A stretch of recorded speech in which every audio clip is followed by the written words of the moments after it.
j'avais encore beaucoup confiance en lui, même si j'étais critiqué, surtout dans la région de Montréal, par des groupes d'intellectuels qui finalement commençaient à préparer la création d'un nouveau parti qui éventuellement était le Parti québécois.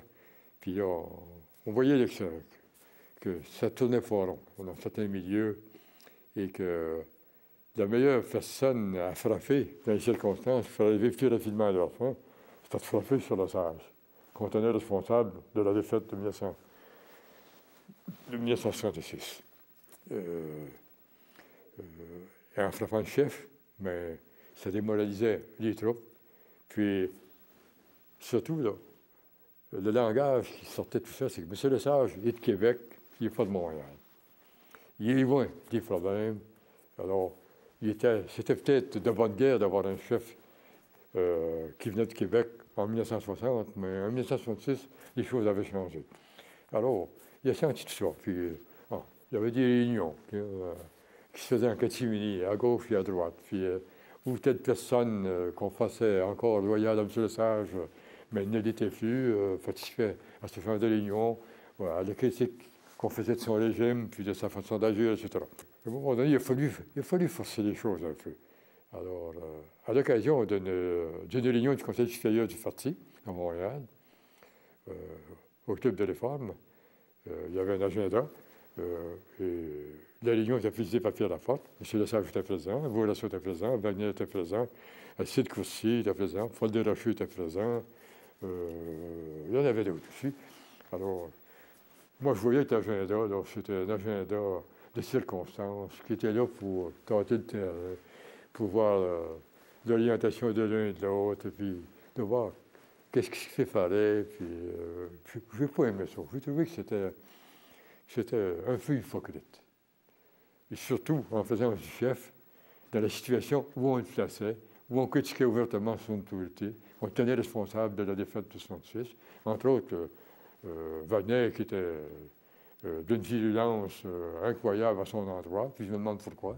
Alors, personnellement, j'ai fait un débat avec lui, face à face, là, puis ça a vite démontré qu'il n'était pas prêt à prendre la place de M. Lesage. Il y en a d'autres qui étaient peut-être capables de prendre sa place, mais pas lui.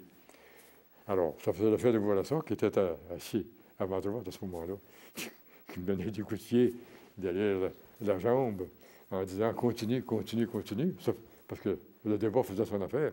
Pierre Laforte, qui présidait, qui était dans le chef d'agenda, voulait arrêter le débat, puis il disait qu'on ne devrait pas discuter ça. Je dis on est rendu là. Hein? Il faut avoir le courage de voir les choses telles qu'elles sont. Monsieur Lafemme, Monsieur Lesage, je ne suis pas ici pour rien. Hein? Il veut savoir, lui, s'il est encore chef du parti, s'il y a des chances de le rester, s'il y a encore des supporters pour faire la dette avec lui. Hein? On lui doit au moins ça. Hein? J'espère qu'on va avoir le courage de lui dire en toute franchise. Alors, le groupe qui avait commencé à susciter puis à préparer la candidature de Robert Bourassa, était bien content d'atteindre les événements. Pierre Laforte était un petit peu plus malheureux parce que, comme président de la Réunion, il était un petit peu plus mal placé, mais comme je savais que lui-même était un candidat intéressé, il va s'organiser en conséquence lui aussi. Mais ça n'a pas été long. Dans les jours suivants, tout de suite, les idées ont tombé à la bonne place, puis la préparation s'est faite de part et d'autre. Il est arrivé le congrès au leadership, remporté par M. Bourassa. Et je pense que M. Lesage l'a aidé, forcément. Il l'a fait de façon très honnête envers les autres candidats, par exemple. Mais je pense que le coup de pouce de M. Lesage a été pour beaucoup dans l'élection de Bourassa à la chefferie du parti.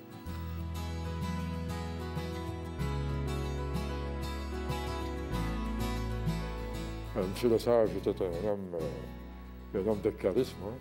Un homme qui respirait l'autorité, la rigueur intellectuelle, de la compétence, qui avait le physique de la fonction aussi. Alors, ça aide beaucoup.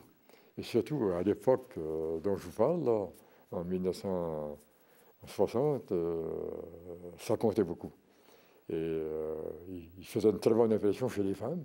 C'était un homme qui avait une belle prestance, une belle éducation, une belle voix, qui avait l'art de discourir, mais qui avait aussi des qualités essentielles d'un chef policier.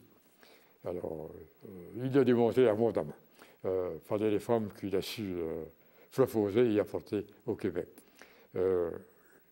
Quand il a quitté la politique, puis qu'il a dû être remplacé, ben là, c'était une autre façon de faire la politique. C'était modernisé. Les médias avaient pris beaucoup plus d'importance qu'à l'époque.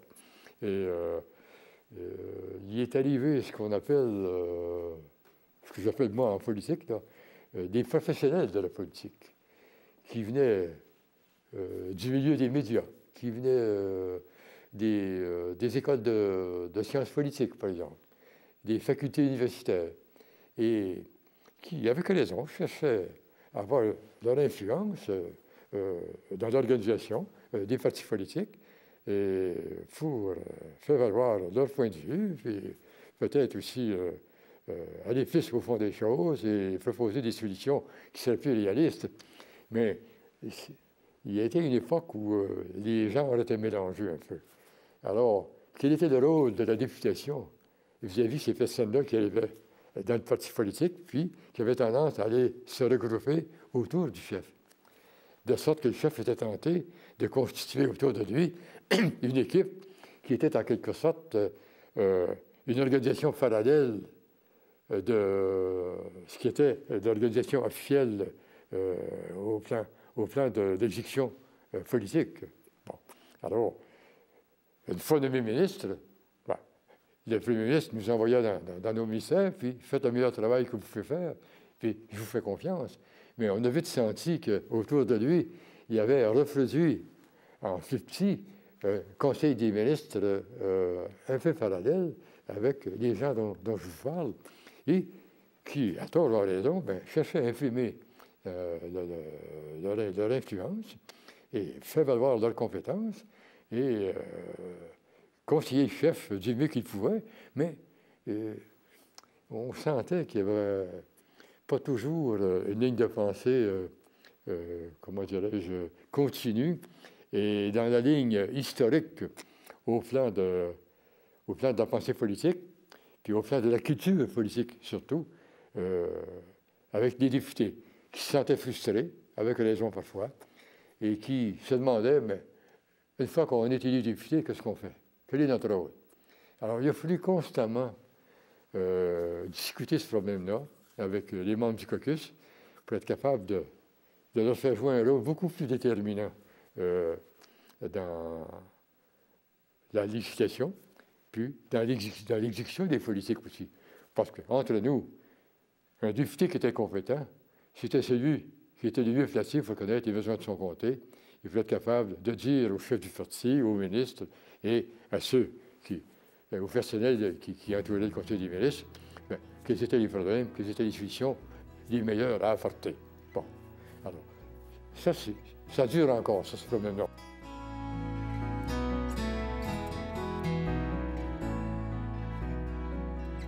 M. Lesage, c'était un homme qui exigeait la confiance. D'abord et avant tout. Alors, comme chef de parti, il avait droit à ça aussi. Alors, j'ai toujours dit, puis je l'ai dit à bien des collègues qui ont eu tendance à l'oublier trop souvent, que quand il y avait un dossier qui était dangereux, qui était chaud, qui méritait d'être connu du premier ministre, la première chose qu'il fallait faire, c'est de l'en informer, de façon à ne pas être prendre par surprise, puis à lui donner la chance de vérifier certaines choses et, au besoin, de faire agir son autorité.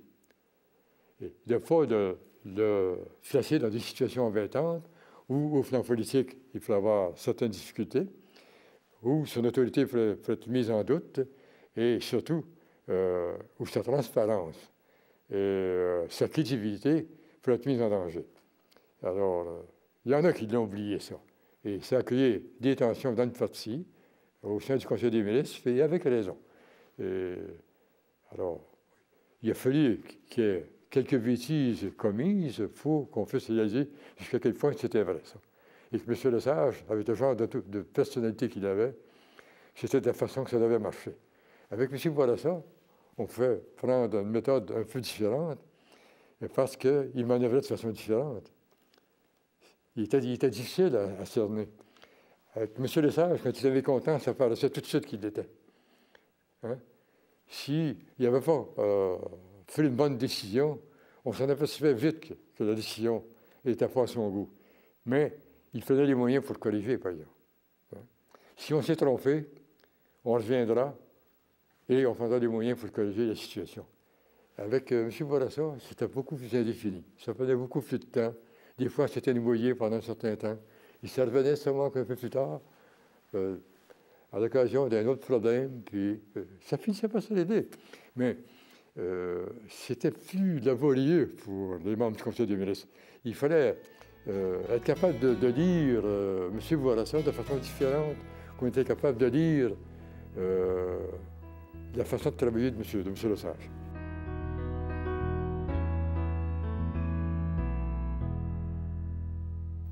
Bien, personnellement, mes relations avec M. Lesage étaient plus directes qu'avec M. Bourassa. M. Bourassa était un homme très brillant, d'une gentillesse incroyable, patient, qui donnait rarement son opinion. Il savait écouter, il savait consulter aussi, mais on n'était jamais bien sûr où tout cela menait. Il consultait beaucoup. Il consultait son conseil des ministres, il nous réunissait souvent. Il y avait un agenda qui était toujours bien structuré, bien chargé. On discutait passablement longtemps de certains problèmes, mais on s'apercevait que, à la fin de la réunion, qu'il n'y avait pas beaucoup de décisions qui se prenaient. Il se réservait toujours le droit de consulter d'autres personnes.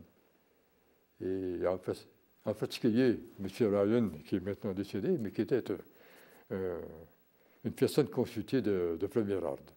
Et j'étais devenu peut-être un petit peu plus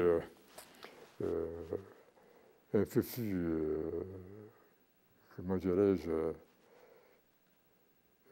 pas intime avec M. Bourassa, mais peut-être un peu plus vigoureux. Puis j'y posais le problème. Je dis, il ne faut pas qu'il n'y ait pas de décision à la fin du Conseil des ministres. As-tu d'autres personnes à consulter? Je dis, on n'a pas d'objection à ça, mais ça manque de temps en temps que la décision qui va venir, ben, qu'elle soit perçue comme étant venue d'une réunion du Conseil des ministres et que les députés puissent se reconnaître aussi dans ce qui a été décidé par le Conseil des ministres. Alors, je lui disais ça en l'agaçant un peu, mais ça ne marchait pas. Il en riait, puis bon, on en reparlera, mais c'était sa façon d'administrer, puis ça n'a pas été nécessairement mauvais. Mais c'était un style un peu déroutant parfois.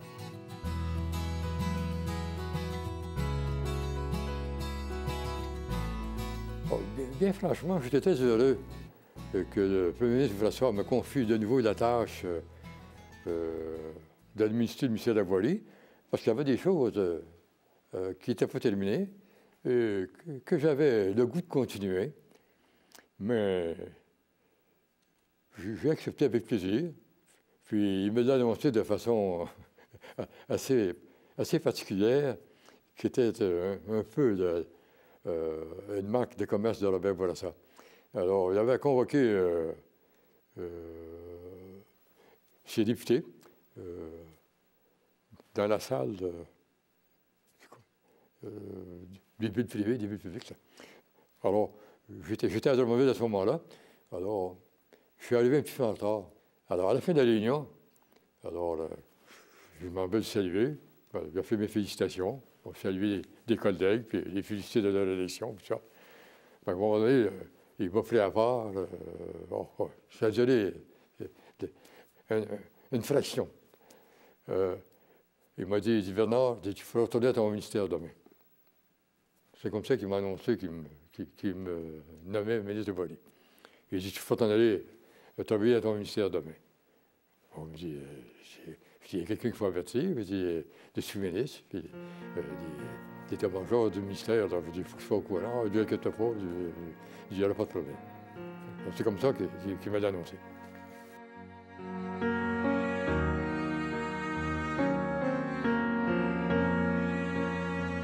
Personnellement, je ne m'attendais pas que Pierre Laporte pourrait être la victime des felkistes. Surtout de la façon dont ça s'est déroulé. Parce que celui qui était recherché, c'était Bourassa. Mais il était en voyage. Il n'était pas présent au Québec à ce moment-là. Là. Il arrivait de voyage. Bon. Alors, enfin, si l'histoire qu'on m'a racontée, et que j'ai cru, que je crois encore,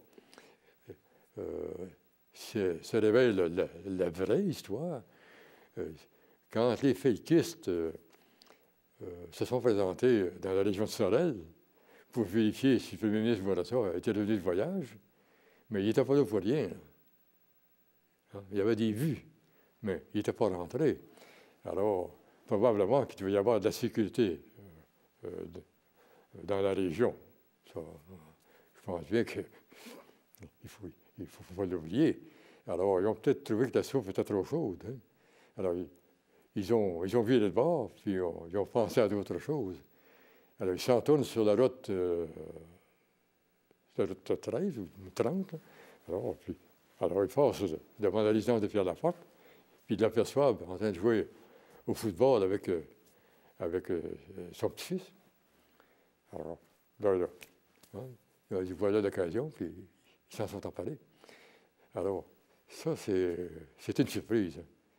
Pourquoi Pierre Laporte plutôt qu'un autre? Bien, l'occasion était belle pour eux. Il était dehors, hein, puis un geste rapide, puis le tour était joué. Alors, mais est-ce que ça avait été pensé? Ça, je ne sais pas. C'était un dur coup. Alors, Cross était déjà, lui, en capture à ce moment-là. C'était un moment difficile pour le premier ministre, pour le conseil des ministres. Le Québec n'était pas habitué à des actes de violence comme ça. Le Québec, en réalité, n'a jamais connu ce que c'était que la perte de liberté. Aucun citoyen québécois ne s'est senti menacé à ce point de dire « ma liberté est en jeu, je vais perdre ma liberté ». On n'a pas connu ça, on n'a pas de culture. On n'était pas préparé pour ça. Les policiers n'étaient pas préparés pour ça. De l'école de police, ils n'avaient pas préparés pour ça non plus. Je ne pense pas. Parce qu'on a bien vu, à la lumière des rencontres et des discussions qu'on a eues avec les représentants de l'armée, de la Gendarmerie royale du Canada, de la Sûreté du Québec, de la police de Montréal, il n'y a pas beaucoup de monde préparé pour ça. Alors, toutes ces hypothèses étaient échafaudées, chacun faisait son rapport du mieux qu'il pouvait. Mais ça tournait toujours à rien. Alors qu'on nous soulevait des espoirs constamment, puis qu'un raid était en préparation, puis que, leurs coordonnées leur permettaient de savoir qu'il y avait telle personne à tel endroit, qu'il y avait des armes cachées à tel endroit, puis que si le raid était bien monté, puis était fait par surprise, de la façon anticipée, qu'il y avait toutes les chances de succès de ramasser les principaux personnages et d'avoir des armes qui étaient cachées ou qui devaient être ultimement utilisées. Ça ne s'est jamais avéré comme ça, jamais.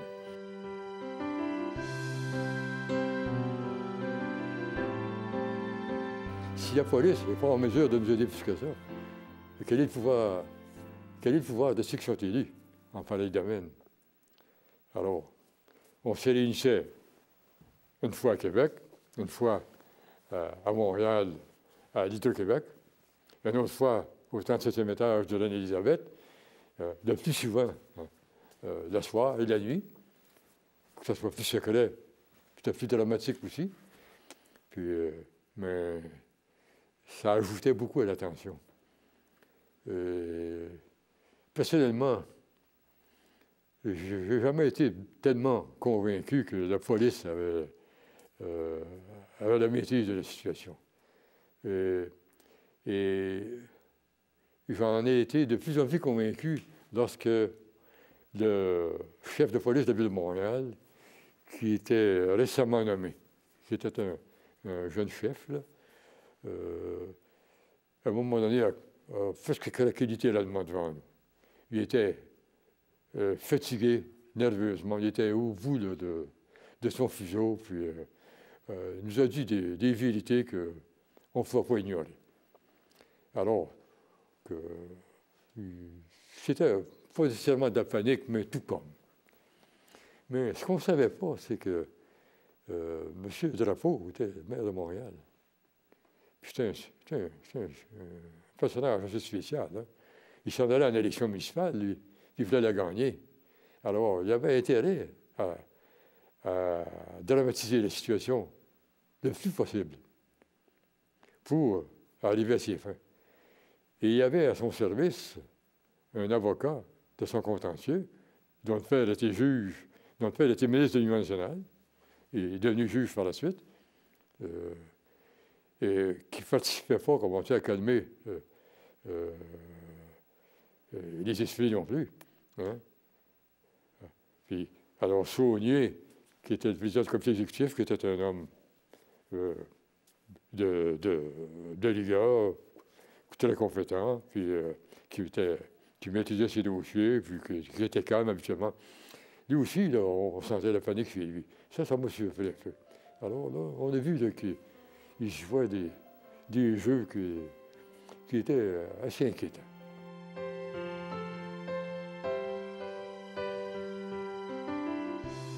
Alors là, on y vient, là. Alors, voyant la situation se dégrader comme ça, à un moment donné, on a fini par dire à Bourassa, écoutez, si vraiment la police s'est dit dépassée comme elle l'est, qu'ils n'ont plus de ressources suffisantes pour faire face à la situation, qu'ils n'ont pas dormi, je ne sais pas depuis combien de jours, et qu'ils ne croient pas être capables de faire le travail tout seul, bien, il reste quoi? Il reste armé. Alors, qui a suggéré le recours aux mesures de guerre? Est-ce que c'est Trudeau, le premier? Est-ce que c'est Bourassa qui en a fait la demande? Est-ce que c'est M.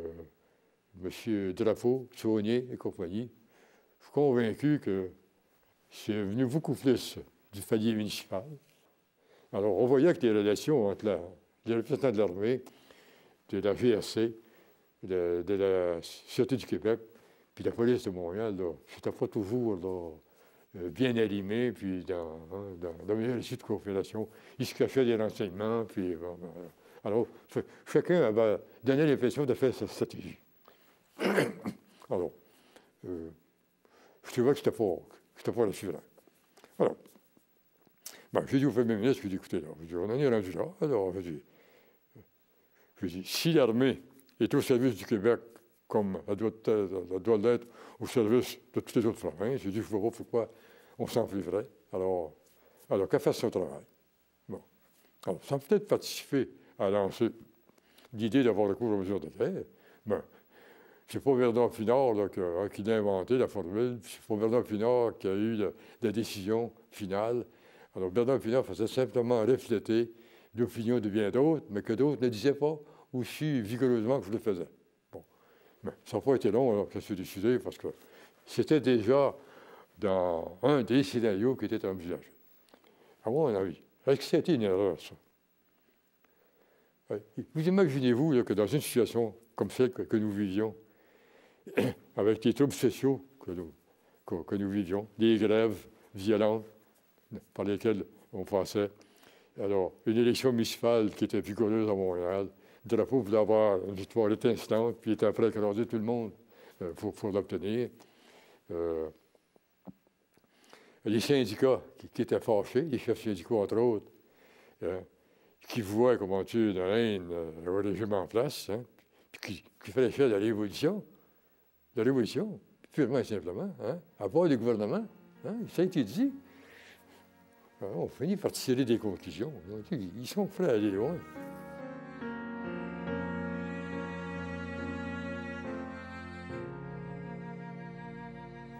Jérôme Chaquette vient nous annoncer ça. On dit au ministre de la Justice, oui, un instant, là. Le ministre de la Justice, oui, toi, tu as la liste, d'autres, on ne l'a pas.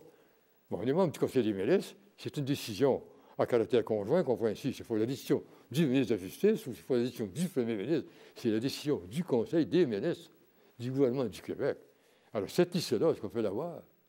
Bon, on ne peut pas l'avoir. Mais je dis, au moins, est-ce qu'on pourrait avoir quelques noms de ceux là, qui vont être arrêtés ou qui l'ont été, puis pourquoi? Hein? C'était basé sur quelle appréciation, ça? Sur quel renseignement, ça? Je dis, c'est inquiétant. Je dis, la liberté là, est en danger. Hein? Bon, mais si elle restait là, la liste a été distribuée. Hein? Mais Choquette l'a regretté beaucoup, mais trop tard. Hein? Bon. Ça m'a fatigué. Ça m'a fatigué. C'est bien évident qu'il y en a qui ont été arrêtés de façon injuste, puis on espérait que une petite enquête sommaire, comment tu pourrais permettre, comment tu de les libérer aussitôt, hein, avec des excuses. Hein. Mais ça a pris plus de temps que ça. Il y en a qui jouaient là, certaines cartes. Là, bon, il y avait comme une espèce de volonté de diaboliser la situation jusqu'à un certain point au niveau du Québec. Là. Alors, ça, je n'ai pas aimé ça. Ça m'a rendu malheureux pendant longtemps. J'ai voulu en discuter avec le Premier ministre par après, puis il dit, Bernard, dit, ce qui est passé, puis ça ne sert à rien de revenir sur ces choses-là.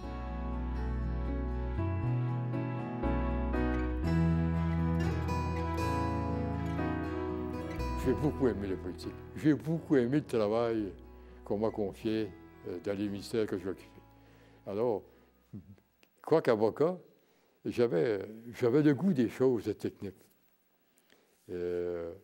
J'aimais poser des questions aux ingénieurs, puis j'aimais lire les rapports techniques. Alors, je me sentais à l'aise dans ce domaine-là, puis avec eux, puis je vais en discuter avec plaisir. Puis c'est curieux, avec des hommes techniques habitués à la rigueur, puis ils tâchent les problèmes d'une certaine façon, puis à un moment donné, bien, ça finit là. Il n'y a pas d'autre chose autour de ça. L'homme politique arrive, puis il regarde, puis il n'y a pas quelque chose. Là. Puis là, on finissait par découvrir hein, qu'il y avait lieu de faire des choses au plan technique, mais qu'il y avait des répercussions au plan politique, au plan économique, et qui tombaient dans la compétence, si vous voulez, acquise du ministre et dans son champ de responsabilité. Ça j'ai trouvé ça très précieux.